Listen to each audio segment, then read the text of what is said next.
Bueno, muy buenas tardes para todos. Iniciamos este nuevo taller que tiene que ver con violencia de género en el marco de la pandemia, del aislamiento social preventivo y obligatorio que estamos sufriendo. Bueno, yo soy Eleonora Ballet, soy profesora adjunta regular de la Casa de la Facultad de Derecho y agradezco primeramente al Centro de Graduados por la organización de estos talleres y de estos intercambios en los que nos podemos ver por estos medios. Tengo una invitada muy especial hoy, a ver si está ya, la licenciada Lorena Cruz Sánchez. Lorena es mexicana y ha trabajado en el Instituto de las Mujeres de México. Lorena tiene grandes ideas y hemos estado conversando con ella, es por eso que la invité para este taller, para que compartamos situaciones, realidades y también posibles soluciones, herramientas, vías de acción para mitigar este problema que es una pandemia previa, que es el de la violencia de género que afecta a todas las sociedades. Vamos a ver si la tenemos a Lorena. A ver... Todavía me parece que sí, ¿no? Vamos a ver si la tenemos a Lorena. Todavía no la veo. Lorena Cruz. Bien.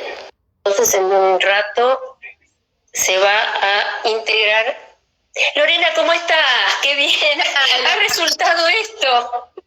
Así es, después de tanta práctica resultó perfecto. Muchas gracias. Bueno, le vamos a decir a nuestros seguidores que hicimos una práctica, hicimos los deberes, nos portamos bien, y ya conversamos bastante, y cada día que venimos conversando se nos ocurren nuevas ideas.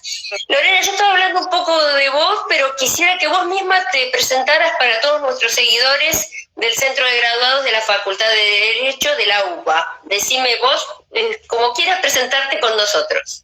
Pues muchas gracias. Antes que nada, Lorena Cruz, mexicana. Tuve la fortuna de ser ministra de la Mujer de mi país, de México, durante 5 años, en donde, realmente fue un gran honor estar ahí, porque aparte, previo a esto, yo ya también tuve algunas experiencias en el tema de mujeres, de niñas, de niños, y decirte que siendo titular en México le llamamos Instituto Nacional de las Mujeres, yo era la representante de México ante Naciones Unidas en la condición jurídica y social de la mujer, la CCW, que cada año nos reunimos todas las ministras de la mujer para platicar sobre los temas que nos preocupan y ocupan de las mujeres. Y ya desde hace muchos años pues venimos hablando de esta pandemia, otra pandemia, con la que nosotros tenemos que trabajar y luchar, que es el tema de la violencia contra las mujeres y las niñas. Entonces, el tener esta oportunidad de ustedes es un verdadero honor y placer. Y decirles que, aparte de que fui ministra de la Mujer de México, también ahora soy fundadora de una organización que se llama LIDES, en donde también nos dedicamos al trabajo sobre la igualdad de género. Y pues aquí estamos. Me parece muy bien. Así estamos. Bueno, creo que te había contado, y para los que nos siguen ya saben, yo soy profesora adjunta regular y vengo teniendo esta inquietud de investigar los temas que tienen que ver con los grupos en situación de vulnerabilidad. Más o menos a partir del año 2000, en el año 2009 tuvimos la oportunidad de llevar nuestras experiencias a la Universidad de Cuenca en España, y a partir de ahí tuvimos varios grupos de investigación y proyectos de investigación. Vos sabés, Lorena, que el proyecto de 2014, que se llamó DECID, el primero que hicimos de trabajo de campo, nosotros enfocamos la violencia y nos pusimos a estudiar qué pasaba con las mujeres mayores, las adultas mayores, que vos sabés que a partir del año 2015 la Convención Interamericana declara que son mayores las personas de todos los sexos que tengan 60 años o más.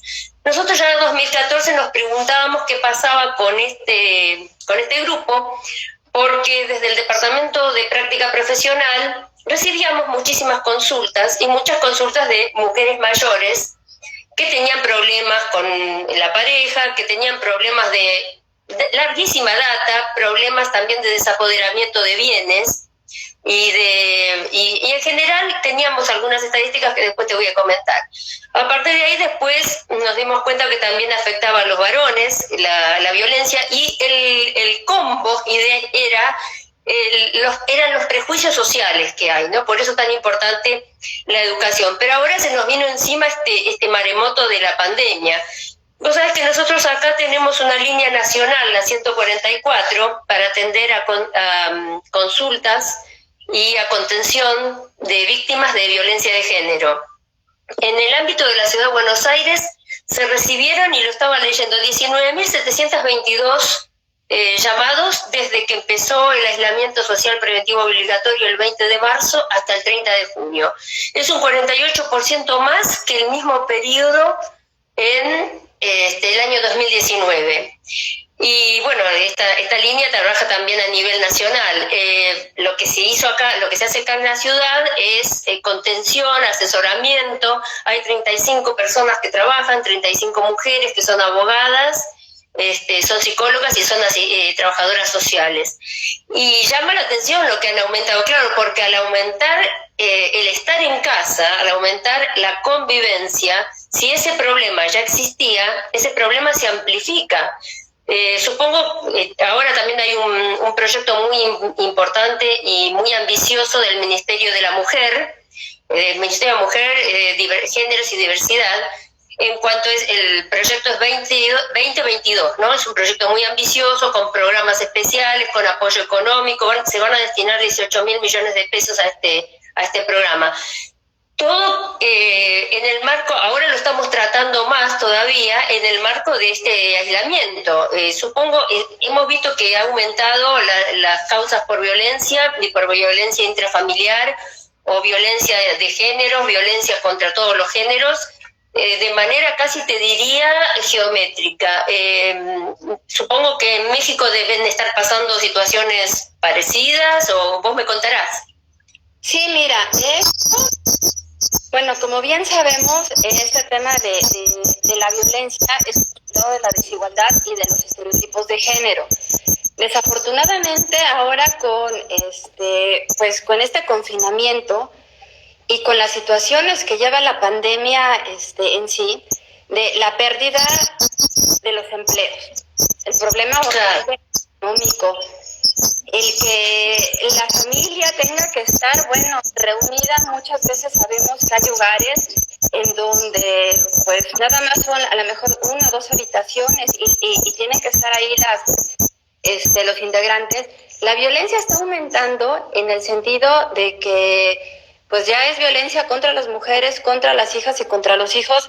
Aquí te voy a platicar algo. Bueno, como bien saben, en México somos 32 estados federativos, con sus propias leyes, con sus propias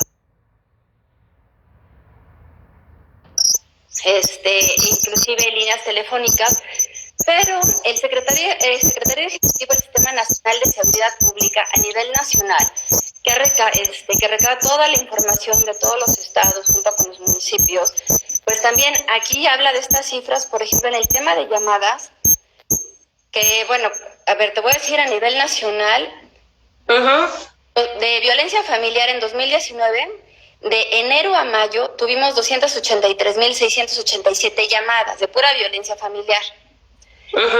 En el mismo periodo, pero de 2020, fueron 290.000 llamadas, un poquito más de 290.000, que inclusive hasta se nos hace bajo, porque también es normal pensar que las mujeres víctimas de violencia, obviamente, estando con su agresor, viviendo las 24 horas. Tal cual. Que es el gran problema que nos enfrentamos, de que no pueden llamar. Muchas veces el agresor, como bien sabes, aleja a la mujer de sus centros de apoyo, y entonces ahora, pues con mucha más razón, si están confinados. Por eso de ahí, aquí tenemos una organización muy fuerte, la Red Nacional de Refugios, en donde inclusive, que es una organización civil, ha lanzado una campaña muy interesante y muy intensa, junto con el apoyo de otras organizaciones de la sociedad civil, en donde hay una aplicación en el celular que inclusive hasta con estos emojis o con otros iconos que puedan decir que sean llamadas de auxilio, en donde el agresor no se dé cuenta que lo están haciendo, pero también es un llamado a la acción de los vecinos, de los familiares, que si escuchas un grito, que si escuchas algo raro, que hagas una llamada anónima, porque ese es el gran problema que tenemos. ¿Cómo sale una mujer a decir que necesita ayuda o cómo le hace para comunicarse?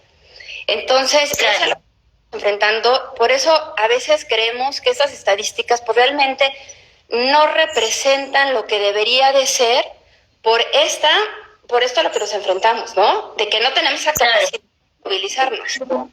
Nosotros lo que tenemos acá son líneas de WhatsApp. Inclusive hay una campaña televisiva que es sin sonido. Aparecen todas las líneas de WhatsApp por las cuales la mujer se puede comunicar, pero el aviso publicitario no tiene sonido. Quiere decir que obviamente si está conviviendo con el agresor puede pasar. A mí me ha dicho gente que le ha sacado subrepticiamente una foto a la pantalla para tener la línea de WhatsApp.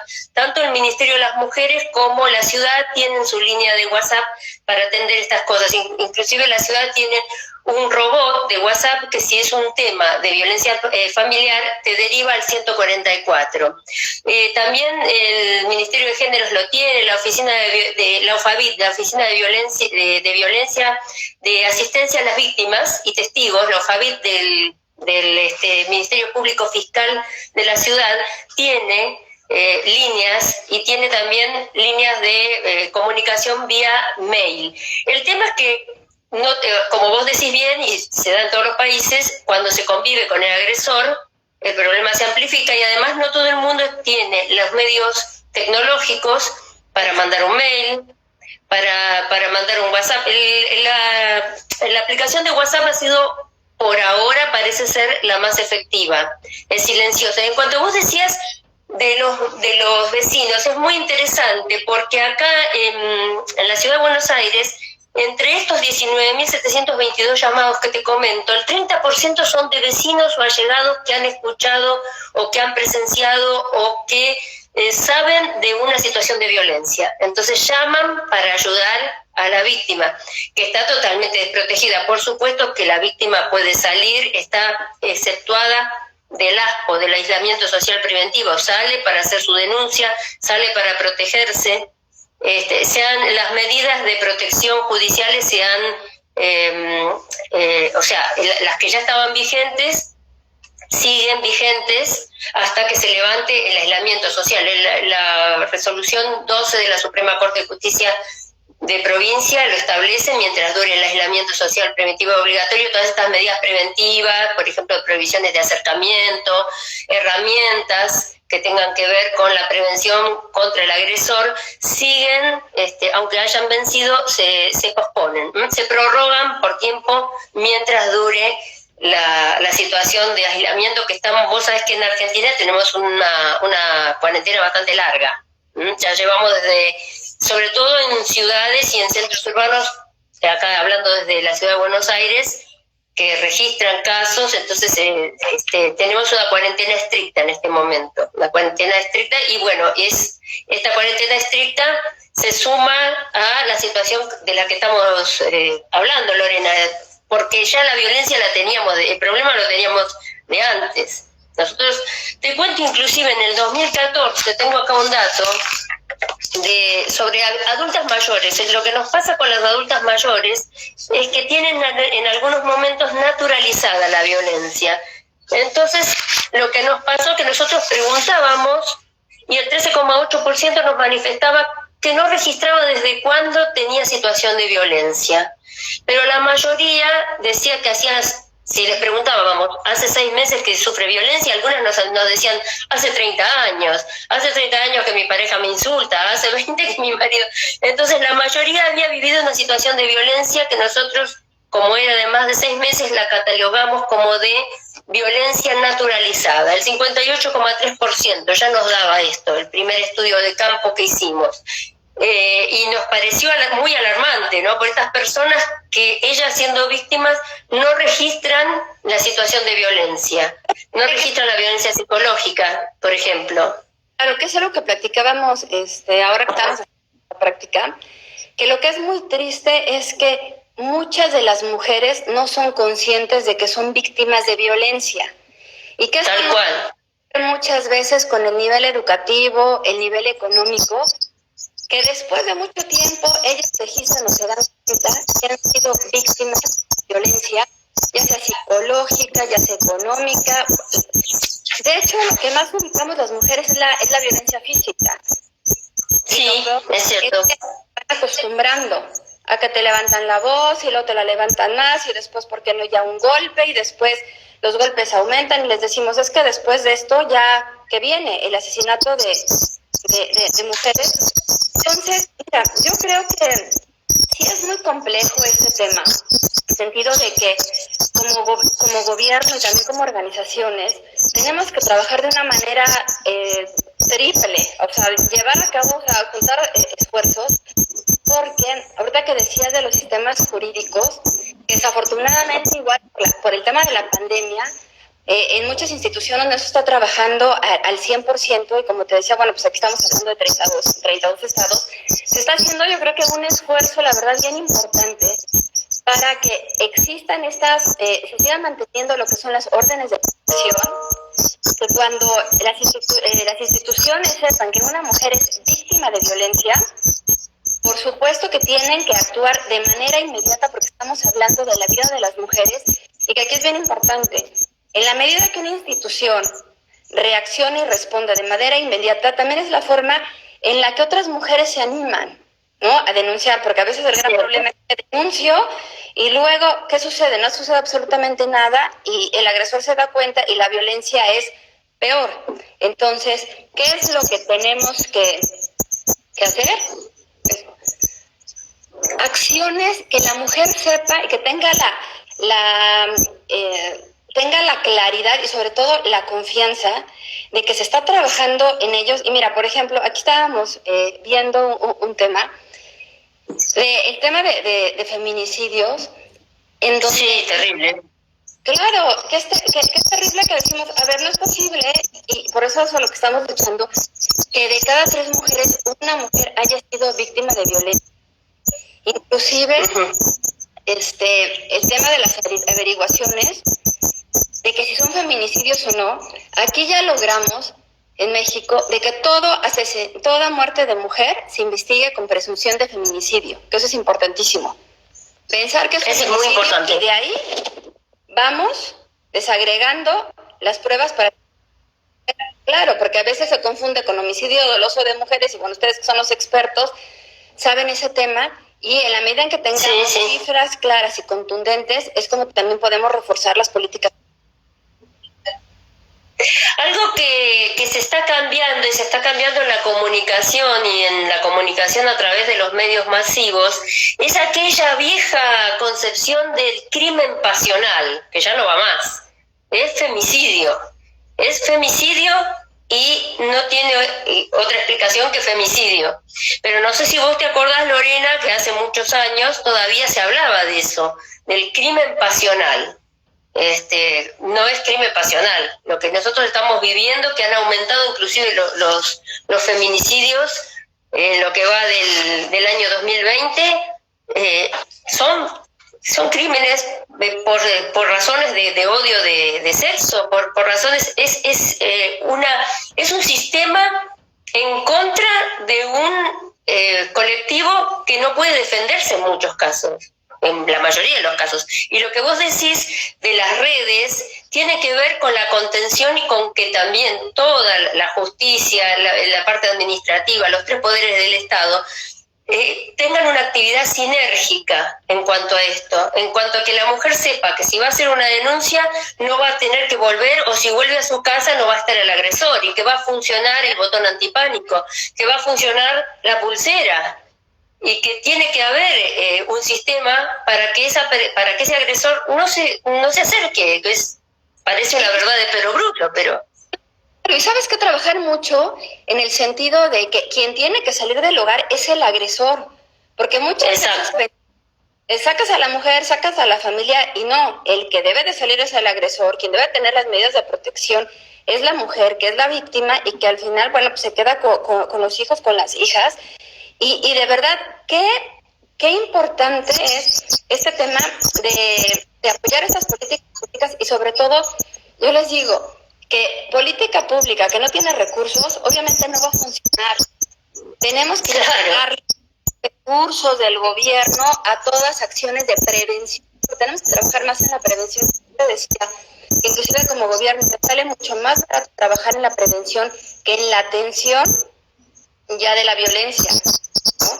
Desde la escuela, sabemos que este es un tema estructural, porque muchas veces se crece con esta idea de el hombre más, la mujer menos, y bueno, trabajar mucho en lo que son las nuevas masculinidades, acabar con, claro, con estos machismos, estos micromachismos que siguen existiendo, en donde, a ver, desde las escuelas, todos, pero también sabes que es trabajar mucho con los varones.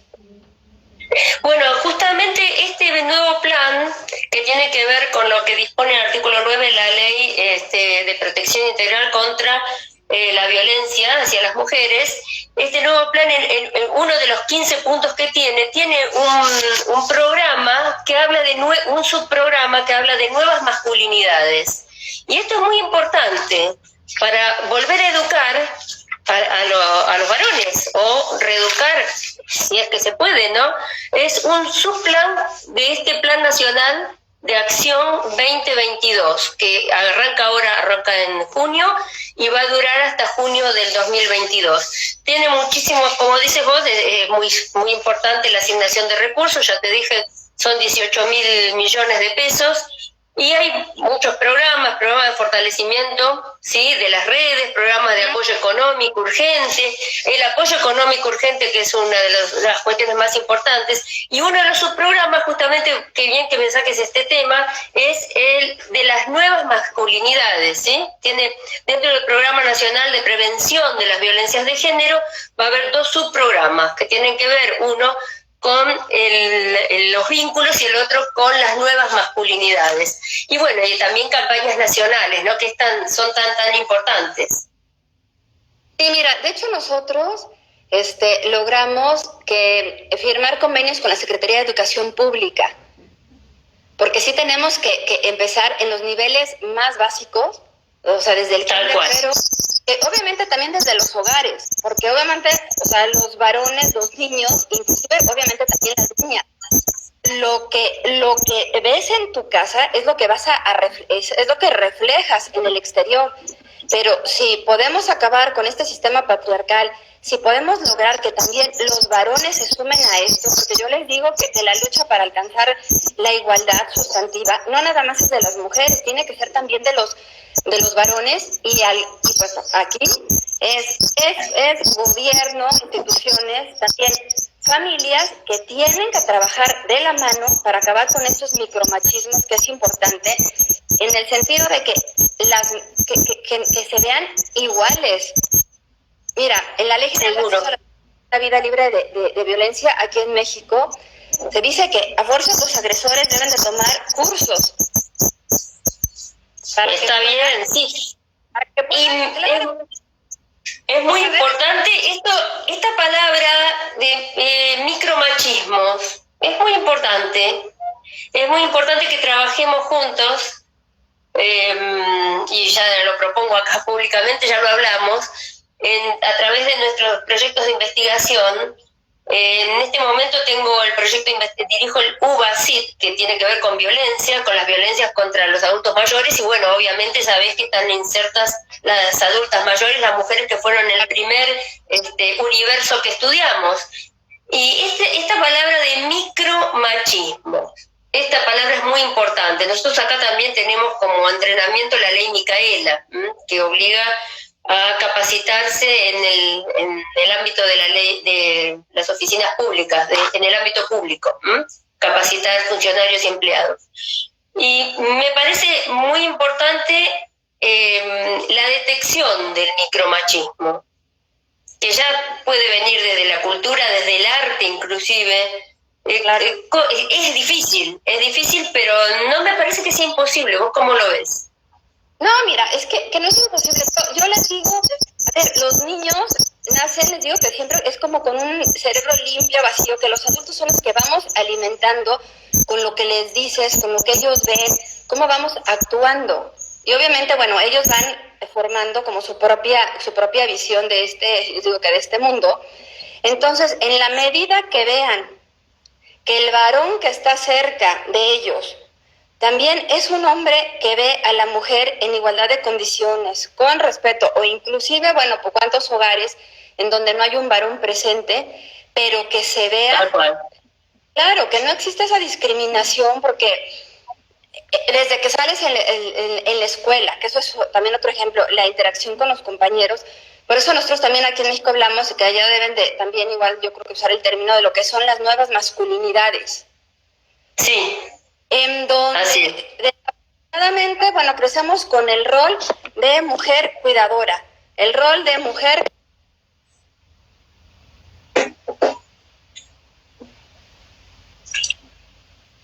Sí. Y ahora, ¿vos me escuchas? ¿Me escuchás, no? ¿Me escuchás bien? Porque me parece que estamos medio con la comunicación. ¿Me escuchás? ¿Sí? A ver, me parece que tenemos algún problema de comunicación. Sí, pero es cierto esto. Sí, sí. Sí, lo que me estabas diciendo, porque se perdió un poco la comunicación. Acá hay algunos que nos están escribiendo que nos dicen que se escucha mal. A ver, sí, seguimos adelante. ¿Me escuchas? Sí, en el sentido de, afortunadamente, por ese tema de los estereotipos de la mujer, la cuidadora, la encargada del trabajo en casa,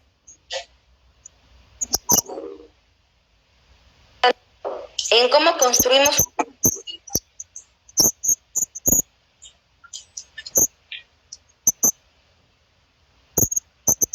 Claro.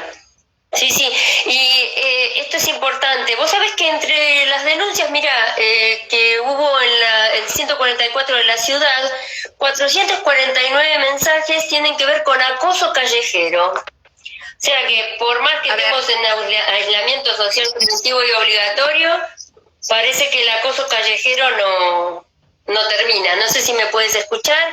Hay algunos temas. A ver, no se escucha, me dice. Se escucha bien ahora, bien. Bueno, a ver si estamos. A ver. Muy bien. Sí, aquí nos dicen, la educación de género debe ser transversal a todas las instituciones del Estado, sin duda, sin duda.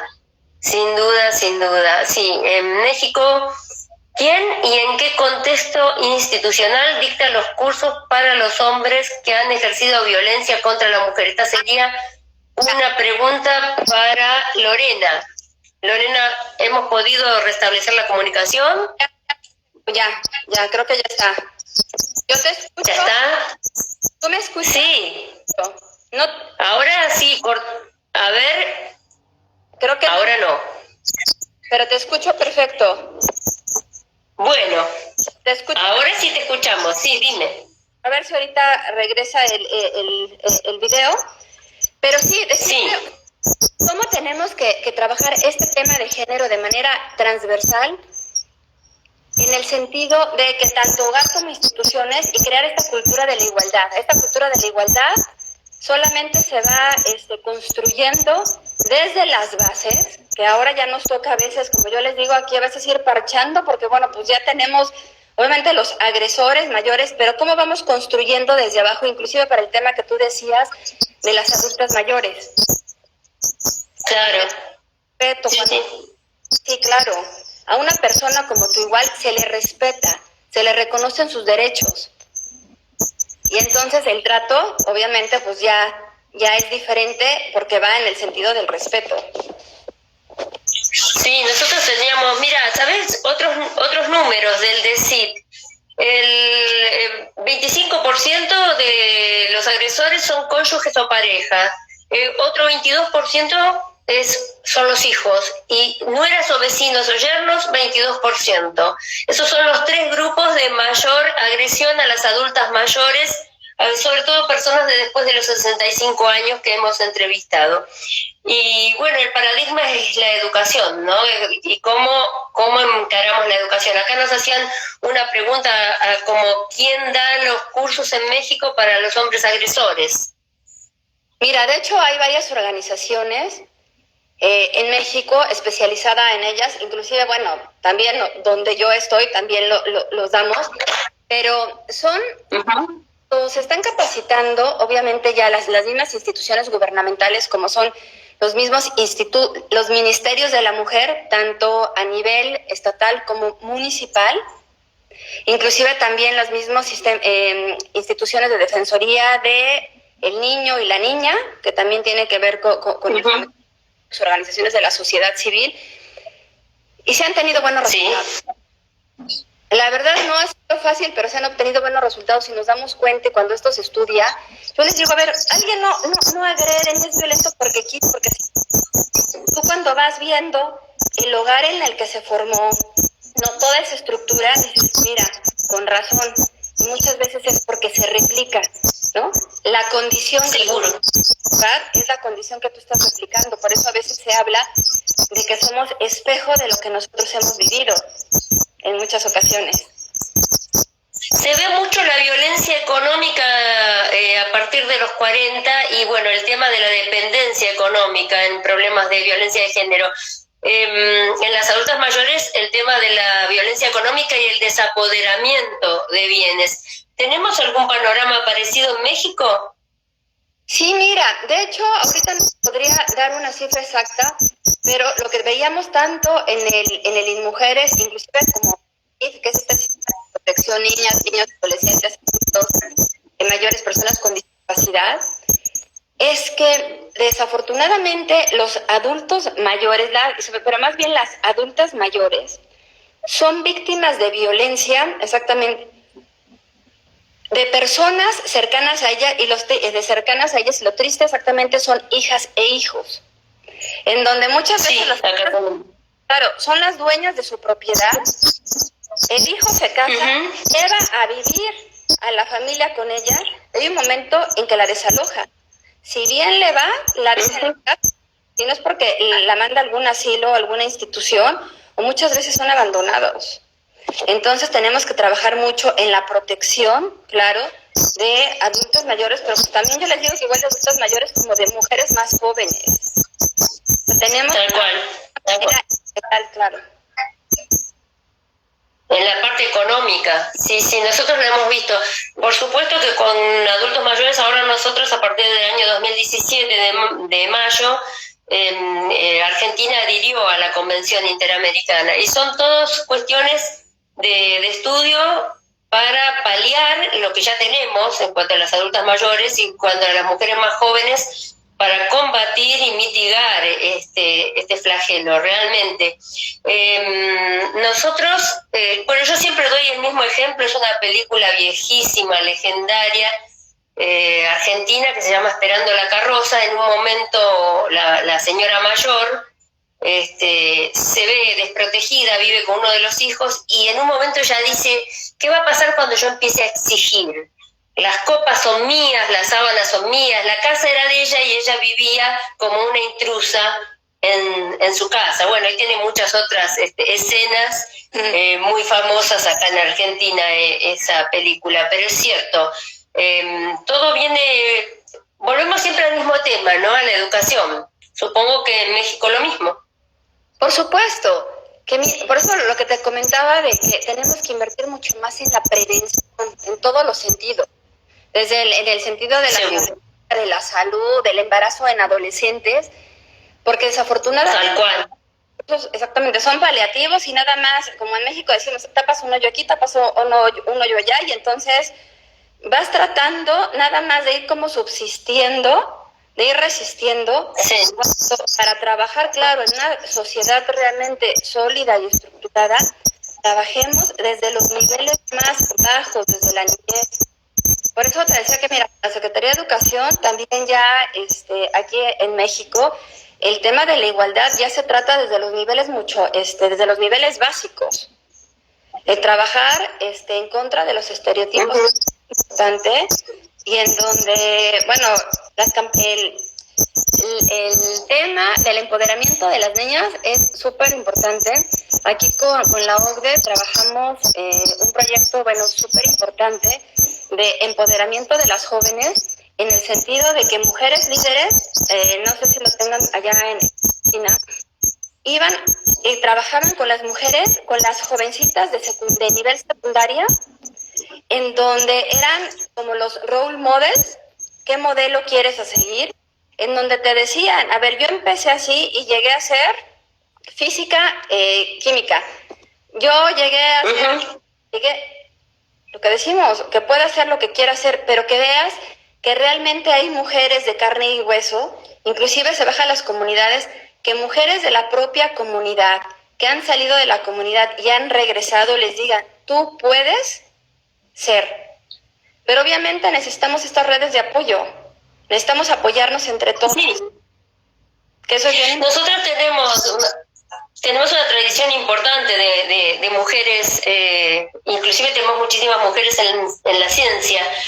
Y ahora con lo que me decís estaba recordando a una mujer muy importante, Cecilia Grierson, que fue la primera médica argentina que tuvo que luchar contra estos estereotipos, que tuvo que, en un momento concursó para una cátedra en la universidad y el concurso se declaró desierto, tanto para ella como para la otra persona que concursaba.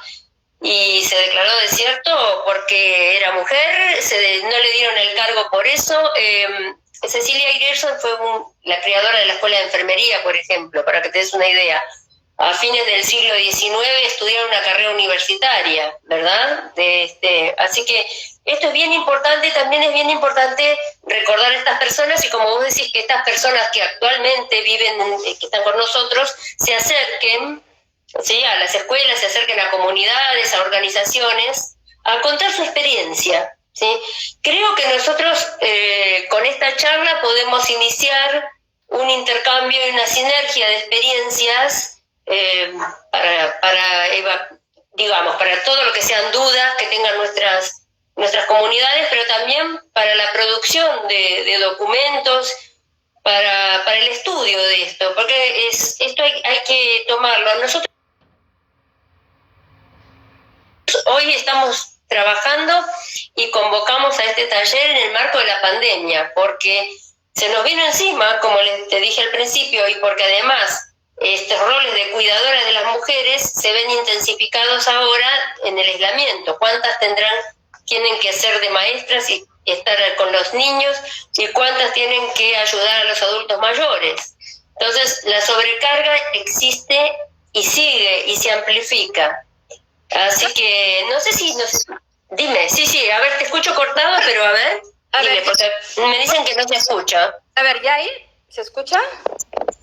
Sí, dicen que se pixeló la imagen tuya, pero bueno, con tal que te escuchemos. No, sí, claro, que el problema que las mujeres ahorita tenemos en el tema de la pandemia, del confinamiento, es esta doble y triple carga de trabajo, en donde muchas veces se dice, qué padre que puedes hacer home office, qué bueno que vas a tener mucho tiempo, y mentira. Igual que trabajo en casa, les digo que, por ejemplo, en mi caso, yo tengo una hija de 9 años en donde tienes que estar mitad del día cuando tenían escuela, cuando también tienes a tus papás mayores. O sea, no es fácil. Claro. O sea, las mujeres sobre carga de trabajo, que bueno, que ahorita estamos viendo el tema de Zoom, pero también, y que realmente reconozco esto que están haciendo en la Escuela de Derecho, porque también cuando ves estos casos, cuando ves en la calle, cuando caminas, cuando somos estudiantes, es increíble estudiar todas las leyes, es increíble aprenderte la Constitución, ¿no? Pero cuando estás en la calle y ves a una mujer, ¿no?, que ha sido apuñalada 27 veces por el hombre que le juró, ¿no?, por eterno, enfrente de sus hijos muchas veces, es cuando dices, ¿qué voy a hacer? Y yo creo que ahí es cuando viene el enamoramiento de esa carrera o de lo que hayamos estudiado. ¿Qué vas a hacer para mejorar tu país? ¿Qué vas a hacer por mejorar tu entorno? Por eso, qué bueno que se hagan este tipo de acciones que permitan realmente también visualizar, y estas investigaciones que ustedes hacen, que yo creo que ninguna política pública realmente es eficiente y suficiente si no se contara con ese respaldo académico, con todos esos estudios, con cifras, con ubicaciones exactamente de qué se debe de hacer. Por eso, bueno, yo creo que se pueden hacer las grandes alianzas. O sea, qué importante esto que decís de la intención que uno tiene al estudiar, ¿no?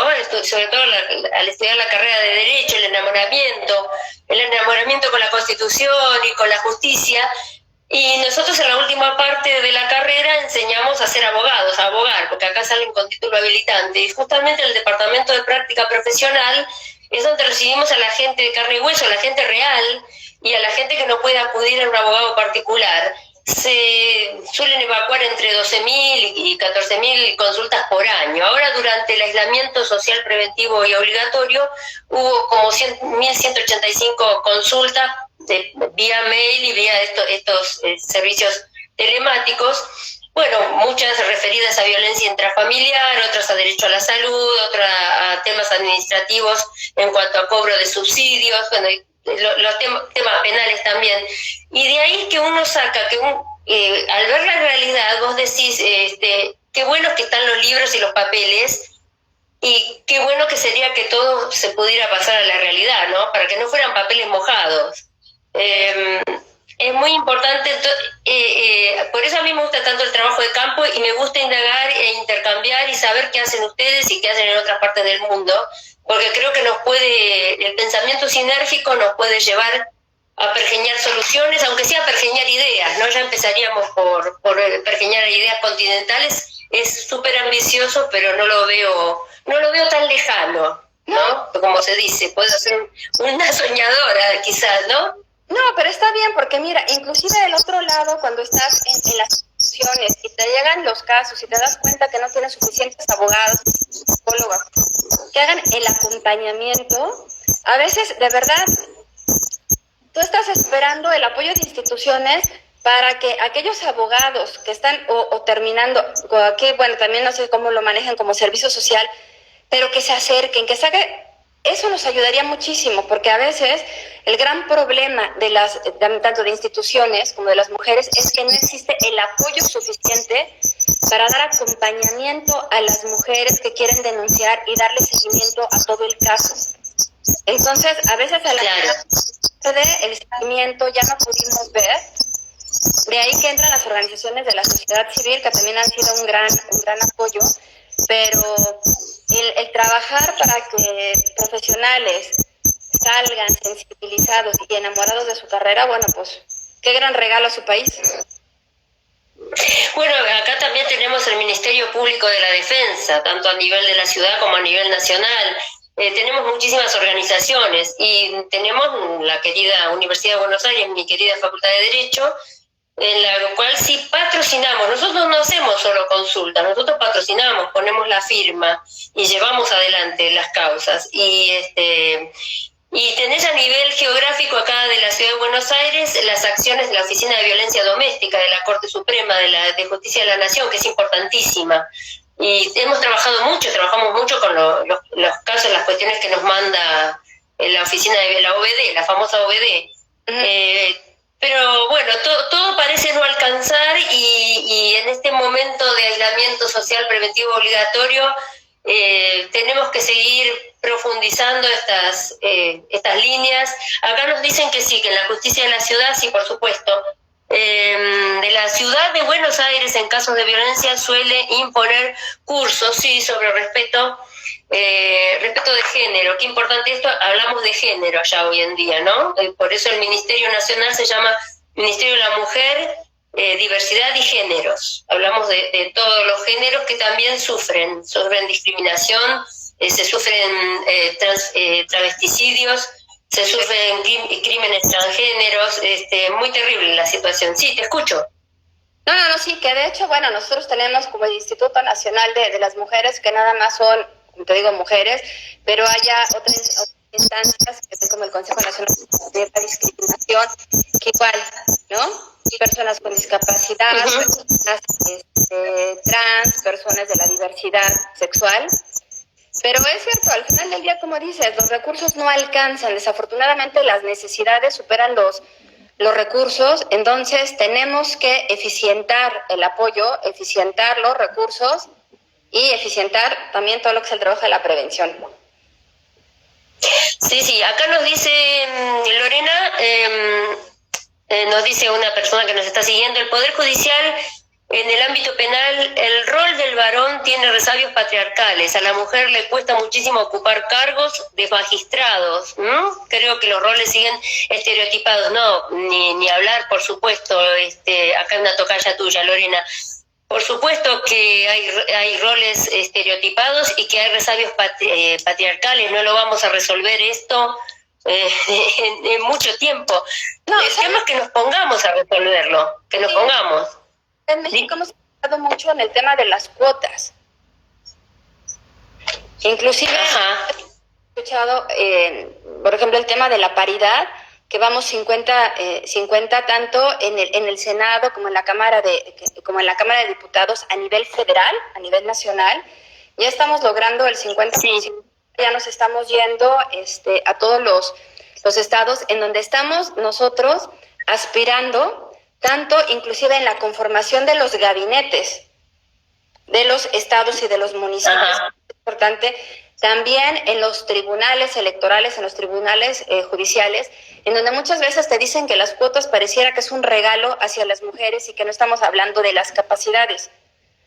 Yo les digo que tal cual. Las cuotas es como vamos avanzando, que es una medida afirmativa que te lo marca la CEDAW, que al final del día es como nuestra guía de ruta en el tema de igualdad, en donde tenemos que lanzar acciones afirmativas para lograr la igualdad de oportunidades. Pero, y en el momento que cuenta, bueno, pues quitas las cuotas, quitas las acciones afirmativas y te vas. Pero aquí lo importante es que no se regala nada a la mujer. Se está calificando. Exacto. Claro, la capacidad que tiene la mujer, el talento que tiene la mujer. Mira, algo que leí que dice que desafortunadamente dice que a los hombres se les contrata por el potencial que tienen y a las mujeres se les contrata por lo que han hecho. ¿Por qué a las mujeres? Es terrible. Claro, por supuesto. Es terrible. Así es. Es terrible. Esa afirmación es terrible. Puesto. Porque es un dispersor de micromachismos eso, no, de microdiscriminación. Aparte porque el hombre... O como decían... ¿De qué? Terrible. Sí, por supuesto. Porque ¿qué va a hacer? ¿En qué va? ¿Cómo se va a desarrollar? ¿Cómo la vas a capacitar? Y cuando piensas en la mujer es, ok, la capacitas, pero ¿cuánto tiempo va a durar? Por si renuncia, porque si tiene que cuidar a los hijos, por si se va a embarazar, por si... El por si tiene, el por si es nuestro techo de cristal. Sí, tal cual, el por si. Mira, algo más para sacar de esta charla, los micromachismos, el por si, y además los temas estos de cuidados en medio de la pandemia que han multiplicado el trabajo que ya estaba multiplicado. Acá nos preguntan, o nos hacen un comentario, Daniela, un hijo de 70 años que no cubre las necesidades de su madre en 97 incurre en violencia económica, sí, y además la madre puede reclamarle alimentos. Hemos tenido asuntos en el Departamento de Práctica Profesional de padres ancianos que reclaman alimentos, y también hemos tenido de adultos mayores y de adultas mayores que son desapoderadas de la única vivienda. Mediante engaños, ¿cierto? Tranquilamente. Hay muchísimas consultas acá en el chat. Algunos nos dicen que no se escucha bien, pero bueno, hemos tratado. Asignación de recursos económicos, ¿sí? Partidas presupuestarias subejecutadas. Hablan de las políticas del Estado con respecto al tema. Sí, esto de las partidas del Estado subejecutadas es un tema antiguo. Doctora, no es un tema de educación, sino veamos el caso de Farré, es un tema cultural que debe implementarse como política pública. Nos dicen desde el estudio NASRA. A ver, la educación yo considero que está en la base de toda la sociedad. ¿Cómo habrán educado a esa persona? O lo que yo sigo teniendo fe en la educación. Claro que la parte cultural, la parte de estos estereotipos es muy importante, y habría que educar para erradicar los estereotipos. ¿Qué opinas? No, por supuesto. Seguimos en lo mismo. Sí. Yo también coincido cómo habrán educado a ciertas gentes, pero cuando tú ves la familia en la que viene, el entorno en el que viene, te das cuenta que no puedes esperar más de esas personas.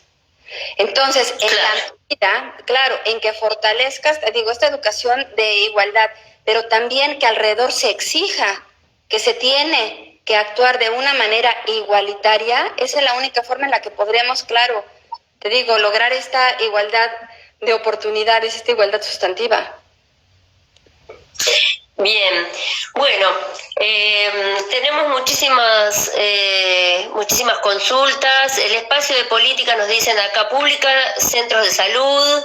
Sí, es cierto. Es complicado imaginarse en democracia que sea el Estado en que se entrometa en la producción artística y musical, nos dice Paula Santamaría. El espacio de política pública son los centros de salud y educación. Es complicado imaginarse en democracia que sea el Estado el que se entrometa en producción artística y musical. Bueno, a ver, vamos a ver por ahí. Este sería un tema también el que plantea Paula para otro taller, es muy importante, ¿no? Hogares monoparentales, nos dice Valeria, ¿sí? El empoderamiento de la mujer. Recién, Lorena, vos hablabas de hogares donde no hay una figura paterna, sino que es monoparental en cuanto de mujeres, ¿no? Jefa de hogar, mujer. Importa la imagen, nos dicen acá, sí, claro. Si un presidente dice que a las mujeres les gusta que le digan piropos, ¿cómo es su gobierno? ¿Es cultural el patriarcado? Por supuesto que importa la imagen y por supuesto que recién dijimos que también había, dentro de las llamadas había 449 mensajes por acoso callejero, ¿no? Tenemos que trabajar en conjunto, supongo yo que vamos a empezar a hacerlo más asiduamente contigo, Lorena, con el querido país que es México, porque veo que los problemas son los mismos en una parte de una latitud y en la otra, en la latitud norte y en la latitud sur, al menos en nuestro continente. Así que quedás invitada para próximos encuentros. Yo a todos los que estuvieron con nosotros les agradezco. ¿Les querés decir algo más a nuestros seguidores? Les pedimos disculpas si se escuchó cortado. Es la conexión que tenemos. Dime, Lorena, algo más que nos quieras decir. Para mí fue un placer, Leonora, muchas gracias. Fue la verdad muy grato platicar contigo. Como bien dices, sí tenemos muchas cosas en común y retomo el tema de cuando tenía la oportunidad de representar a México en Naciones Unidas. Muchas veces habrá países europeos y muy desarrollados. Al final del día, países como mismo Suecia están preocupados porque existe violencia. La violencia contra las mujeres, seguimos diciendo, es una pandemia a nivel internacional. Ningún país se salva. Debemos de seguir trabajando todos los gobiernos, todos los días para combatir esta violencia y sobre todo decir que es imperdonable que una mujer muera por el hecho de ser mujer. Esto no se puede permitir. Terrible. No se puede permitir. Y vamos con esto de los micromachismos, alerta roja a los micromachismos. Me quedo sin comentarte muchísimas acciones que se han tomado aquí en pandemia. Ahora que digo alerta roja, recuerdo la acción del Ministerio de las Mujeres junto con las farmacias, la acción barbijo rojo, de ir las mujeres a pedir un barbijo rojo cuando están en una situación de violencia, y eso desencadena la línea de ayuda para la mujer. Se llama Programa Barbijo Rojo y tantos otros programas. Y me quedo con los micromachismos. Vamos a ver esto de tener la alerta, de disparar la alerta contra los micromachismos. Yo, Lorena, te agradezco mucho tu tiempo y agradezco a todos los que nos están escuchando la paciencia también que nos han tenido si se entrecortaba la comunicación, el audio, y quedamos en contacto para nuevos encuentros. Les mando un abrazo a todos los mexicanos. Muchas gracias. Igual a nuestros hermanas y hermanos argentinos. Gracias a todos. Nos vemos.